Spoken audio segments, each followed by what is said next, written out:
नमस्कार, हिमाचल बुलेटिन में आपका स्वागत है। पेश है आज के समाचार। प्रधानमंत्री श्री नरेंद्र मोदी ने आज शिमला में प्रदेश विधानसभा के सदन में आयोजित 82वें अखिल भारतीय पीठासीन अधिकारियों के सम्मेलन के उद्घाटन समारोह को वीडियो कॉन्फ्रेंस के माध्यम से संबोधित किया। इस समारोह को अखिल भारतीय पीठासीन अधिकारियों के शताब्दी वर्ष समारोह के रूप में मनाया जा रहा है। इस अवसर पर प्रधानमंत्री ने कहा कि लोकतंत्र केवल भारत के लिए एक प्रणाली ही नहीं है, बल्कि यह हमारे स्वभाव और जीवन के हिस्से में निहित है। हमें देश को नई ऊंचाइयों पर ले जाना है और आने वाले वर्षों में असाधारण लक्ष्य हासिल कर रहे हैं तथा ये संकल्प सबके प्रयासों से पूरे होंगे। भारत के लोकतंत्र और संघीय व्यवस्था में जब हम सबका प्रयास की बात करते हैं तो सभी राज्यों की भूमिका इसके लिए एक बड़ा आधार है, प्रधानमंत्री श्री नरेंद्र मोदी ने कहा। साथियों, आजादी के इस अमृत काल में हम तेजी से आजादी के 100 साल की तरफ बढ़ रहे हैं। आपकी 75 वर्षों की यात्रा इस बात की साक्षी है कि समय कितनी तेजी से बदलता है। अगले 25 वर्ष भारत के लिए बहुत महत्वपूर्ण है। 25 साल के बाद हम आजादी के 100 साल मनाने वाले हैं और इसलिए यह अमृतकाल 25 साल का बहुत महत्वपूर्ण है। क्या इसमें हम एक मंत्र पूरी मजबूती के साथ, पूरे समर्पण के साथ, पूरी जिम्मेदारी के साथ एक मंत्र को चरितार्थ कर सकते हैं क्या?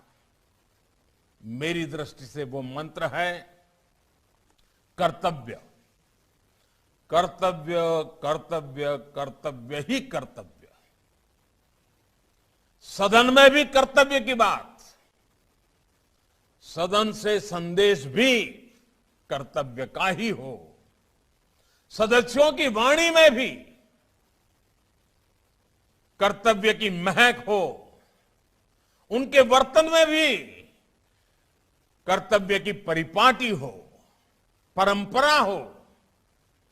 सदियों की जीवन शैली, आचार विचार में भी कर्तव्य प्राथमिक हो। सदस्यों के मंथन में, वाद विवाद में, संवाद में, समाधान में, हर बात में कर्तव्य सर्वोपरि हो।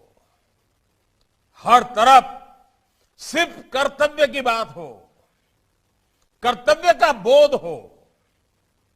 अगले 25 साल की हमारी कार्यशैली के हर पहलू में कर्तव्य को ही सर्वोच्च प्राथमिकता दी जाए। हमारा संविधान भी हमें यही कहता है। जब सदनों से यह संदेश जाएगा, जब सदनों में यह संदेश बार बार दोहराया जाएगा, तो इसका प्रभाव पूरे देश पर पड़ेगा, देश के प्रत्येक नागरिक पर पड़ेगा। देश बीते 75 वर्षों में जिस गति से आगे बढ़ा है, उससे कई गुना गति से देश को आगे बढ़ाने का मंत्र है कर्तव्य। लोकसभा अध्यक्ष श्री ओम बिरला ने कहा कि सम्मेलन का मुख्य उद्देश्य पूरे भारत में संसदीय प्रक्रिया का उचित समन्वय सुनिश्चित करना है। इसके अलावा इसका उद्देश्य और दायरा विधायिकाओं के लोकतंत्रीकरण और लोकतंत्र के बेहतर कामकाज के लिए जिम्मेदारी के विकास पर भी है। उन्होंने कहा कि सदन के कामकाज को प्रभावी बनाने के लिए प्रौद्योगिकी के अधिक उपयोग की आवश्यकता है। लोकसभा अध्यक्ष श्री ओम बिरला ने कहा, सम्मेलन की इस लंबी यात्रा में हमें माननीय विठल भाई पटेल, माननीय गणेश मावलंकर जी समेत पूर्व अध्यक्षों का भी मार्गदर्शन मिला है।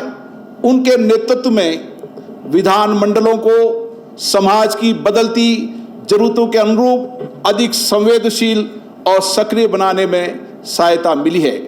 आज विधान मंडलों के समस्त ज्वलंत विषयों पर चर्चा और संवाद के माध्यम से देश के सामने सर्वमान्य समाधान प्रस्तुत करने का एक प्रमुख दायित्व है, जिससे लोकतांत्रिक परंपराएं और समृद्ध हो और विकसित हो। इस सम्मेलन में निरंतर चर्चा होती रही कि भारत के तीनों अंगों में किस प्रकार हम अपनी अपनी भूमिका में आदर्श संतुलन बनाए रखें और किस प्रकार विधायी निकायों को अधिक समर्थ और अधिक सक्षम बनाया जाए। हमारा ध्यान इस बात पर भी है कि विधानमंडलों में होने वाली चर्चा अधिक अनुशासित हो, सारगर्भित हो, गरिमा में हो और संसदीय विशेषाधिकारों में स्पष्टता लाए। बदलते परिप्रेक्ष्य में संसदीय समिति के कार्यक्रम को भी अधिक प्रभावी बनाया जाना और सूचना प्रौद्योगिकी का अधिक उपयोग हो ताकि जनप्रतिनिधि अपने संसदीय दायित्वों का सम्यक निर्वहन कर सके। मुख्यमंत्री श्री जयराम ठाकुर ने अपने संबोधन में कहा कि हिमाचल प्रदेश विधानसभा को अपनी उच्च परंपराओं और लोकतांत्रिक व्यवस्था में सकारात्मक चर्चा के लिए जाना जाता है। मुख्यमंत्री ने प्रधानमंत्री से धर्मशाला में राज्य के लिए राष्ट्रीय ई अकादमी स्वीकृत करने का आग्रह किया। उन्होंने कहा कि हिमाचल प्रदेश भारत का पहला राज्य है जिसने अपनी विधानसभा में कागज रहित काम शुरू किया, जिसे अब ई विधान के नाम से जाना जाता है। यह सदन देश और राज्य के संवैधानिक इतिहास में कई महत्वपूर्ण गतिविधियों का गवाह रहा है। मुख्यमंत्री ने कहा, आज के इस ऐतिहासिक अवसर पर मुझे यह कहते हुए गर्व हो रहा है कि संसद, विधानसभा और विधान परिषद हमारे देश की प्रजातांत्रिक व्यवस्था के केंद्र बिंदु हैं। इन माननीय सदनों के सदस्य लोगों की आशाओं और अपेक्षाओं को ध्यान में रखते हुए विभिन्न विषयों पर गहन विचार विमर्श कर देश व प्रदेश के विकास और लोगों के कल्याण के लिए अधिनियम, नियम और नीतियों का निर्माण करते हैं। हमारे प्रदेश की विधानसभा का भी गौरवशाली इतिहास रहा है। इसी सदन ने लोकहित में अनेक अधिनियम, नियम और नीतियों का निर्माण किया, जिनके कारण प्रदेश का चहुमुखी विकास और लोगों का कल्याण सुनिश्चित हुआ है। हमारे प्रदेश ने वर्ष 1948 में अपने गठन से लेकर अब तक अपनी विकास यात्रा में कई आयाम स्थापित किए हैं। हिमाचल प्रदेश के गठन के समय प्रदेश की आर्थिक स्थिति बहुत कमजोर थी, आय के पर्याप्त साधन नहीं थे तथा विभिन्न साधनों का भी अभाव था। प्रदेश की कठिन भौगोलिक परिस्थितियां विकास के लिए बहुत बड़ी एक चुनौती थी। लेकिन मुझे आज प्रसन्नता है, आज हिमाचल प्रदेश छोटा राज्य होने के बावजूद भी अपनी विकास की गति को तेजी से आगे बढ़ाते हुए हम एक नहीं अनेक मामलों में बहुत बड़े राज्यों से भी बेहतर प्रदर्शन करने की कोशिश कर रहे हैं। मैं इस ऐतिहासिक अवसर पर माननीय प्रधानमंत्री श्री नरेंद्र मोदी जी का बहुमूल्य समय देने व आशीर्वाद प्रदान करने के लिए आभार व्यक्त करता हूं। हमारे हिमाचल प्रदेश में एक विधानसभा हमारी धर्मशाला में भी बनी हुई है, उसका हम पूर्ण उपयोग करना चाहते हैं हम, क्योंकि उस वहाँ सत्र विंटर सेशन हमारा होता है, लेकिन वो छोटा होता है, 5-7 दिन का होता है। अगर यहाँ हमारी जो राष्ट्रीय ई अकेडमी अगर धर्मशाला में अगर हमारे लिए स्वीकृत होती है तो निश्चित रूप से उससे हमें एक बहुत बड़ा उसका लाभ मिलेगा और उस भवन का भी पूर्ण रूप से हम उपयोग करने की स्थिति में हो पाएंगे। राज्यसभा के उपसभापति श्री हरिवंश ने भी इस अवसर पर अपने विचार रखे। मुख्यमंत्री श्री जयराम ठाकुर ने महान स्वतंत्रता सेनानी लाला लाजपत राय, जिन्हें पंजाब केसरी के नाम से भी जाना जाता है, की पुण्यतिथि पर आज शिमला में उनकी प्रतिमा पर माल्यार्पण कर पुष्पांजलि अर्पित की। इसके उपरांत पत्रकारों से अनौपचारिक बातचीत करते हुए मुख्यमंत्री ने कहा, लाला लाजपत राय जी की पुण्यतिथि के सबसे पर मैं उनको श्रद्धांजलि देता हूँ। देश की आज़ादी के लिए ऐसे महान पुरुषों ने जिनने संघर्ष किया, जीवन दिया, उसमें से लाला लाजपत राय जी भी एक हैं। बहुत लंबे समय तक संघर्ष किया, यातनाएं सहन की और यातनाओं को सहन करने के पश्चात भी देश को स्वाधीनता चाहिए, आज़ादी चाहिए, स्वतंत्रता चाहिए, इस लक्ष्य से कभी भी विचलित नहीं। और आज यहाँ हिमाचल प्रदेश में हमारे इस बहुत ऐतिहासिक स्थान रिज के मैदान पर उनकी ये स्टैचू जो लगी है, ये लाहौर से बन करके आई है, लाहौर से लाई गई है यहाँ पर।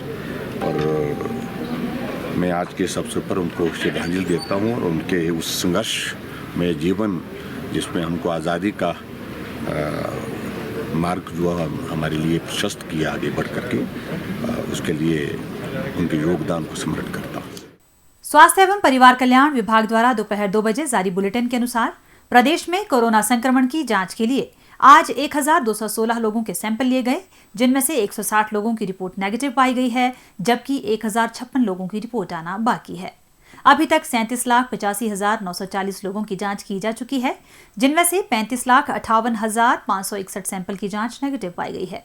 प्रदेश में कुल 2,26,022 लोगों में कोरोना वायरस के संक्रमण की पुष्टि हुई है, जिनमें से 2,21,100 लोग इस बीमारी से ठीक हो चुके हैं और 1,100 व्यक्ति उपचाराधीन है। हिमाचल बुलेटिन देखने के लिए सब्सक्राइब करें YouTube channel IPR Himachal, follow करें ट्विटर @DPRHP, लाइक करें Facebook page information and public relations department Himachal Pradesh, visit करें वेबसाइट www.himachalpr.gov.in। इस अंक में इतना ही। कल फिर होगी मुलाकात। दीजिए इजाजत। नमस्कार।